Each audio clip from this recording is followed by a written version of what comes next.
Hello bachcho, let's read this question. So the question says, explain the contribution of the various social group in the civil disobedience movement.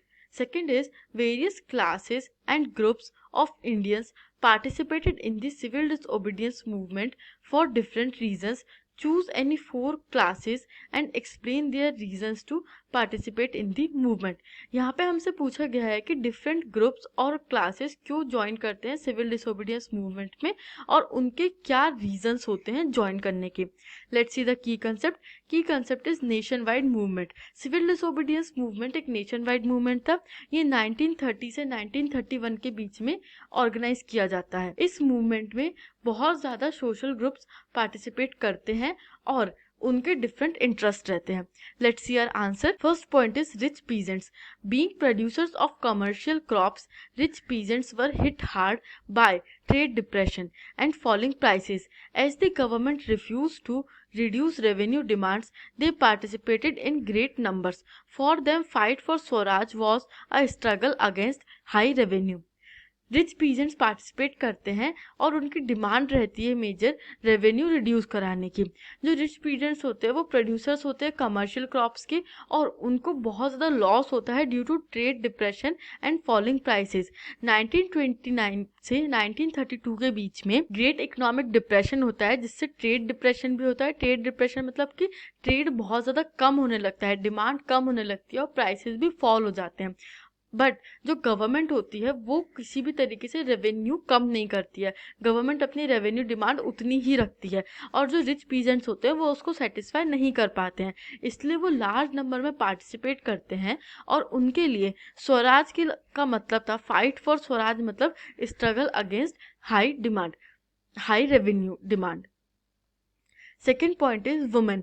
The women participated in protest marches, manufactured salt and picketed foreign cloth and liquor shops. Many women were arrested and went to jail. अब जो women participation है ये भी बहुत prominent level पे दिखता है non civil disobedience movement में. इसके पहले जो नेशनल मूवमेंट हुए थे उनमें वुमेन पार्टिसिपेशन इतना वाइड लेवल पे विजिबल नहीं था. वुमेन प्रोटेस्ट ऑर्गेनाइज करती हैं और जो दांडी मार्च हुआ था उसमें बहुत ज़्यादा नंबर में पार्टिसिपेट करती है. बाय मैन्युफैक्चरिंग सॉल्ट, वो सॉल्ट लॉ को भी ब्रेक करती हैं. वो फॉरेन क्लॉथ शॉप और जो लिकर शॉप्स होते हैं उनको लूट करके उनको ख़त्म करते हैं और बहुत सारी वुमेन को भी अरेस्ट करके जेल में डाला गया था. Third is business class. A large number of industrialists supported the movement. Prominent industrialists like G.D. Birla and Purushottam Das Thakur Das led business class in the movement. They reacted against the colonial policies and demanded protection against imported foreign goods. अब business class भी एक high level पे participate करती है. हम 1930s के time पे देखते हैं कि बिजनेस क्लास एक प्रोमिनेंट ग्रुप बन करके आते हैं और इंडस्ट्रियलिस्ट अपने इंटरेस्ट को प्रिजर्व करने के लिए कॉलोनियल पॉलिसीज़ के अगेंस्ट प्रोटेस्ट करते हैं और डिमांड करते हैं कि हमें प्रोटेक्शन दिया जाए इम्पोर्टेड फॉरेन गुड्स के अगेंस्ट और इंडियन मार्केट का एक्सेस दिया जाए. Fourth point is the industrial working class. The industrial working class did not participate in civil disobedience movement except the Nagpur region. They selectively adopted some of the Gandhian ideas and joined boycott campaigns. They demanded higher wages and better working conditions. अब industrial working class की major demands थी higher wages और better working conditions. But हम ये देखते हैं कि बहुत ज़्यादा वाइड लेवल पे इंडस्ट्रियल वर्किंग क्लासेस नहीं ज्वाइन करती हैं. क्यों? क्योंकि इंडस्ट्रियल वर्किंग क्लासेस किसके अगेंस्ट प्रोटेस्ट करेंगी? वो प्रोमिनेंट इंडस्ट्रियलिस्ट के अगेंस्ट ही प्रोटेस्ट करेंगी. तो ऐसे ग्रुप्स के बीच में क्लैशेस होने के चांसेस थे और इसलिए इंडस्ट्रियल वर्किंग क्लासेस का हम बहुत वाइड लेवल पे प्रोटेस्ट नहीं देखते हैं.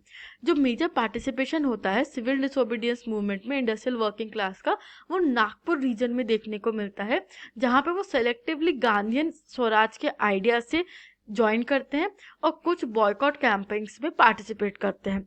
I hope you understood this question. Thank you and best of luck.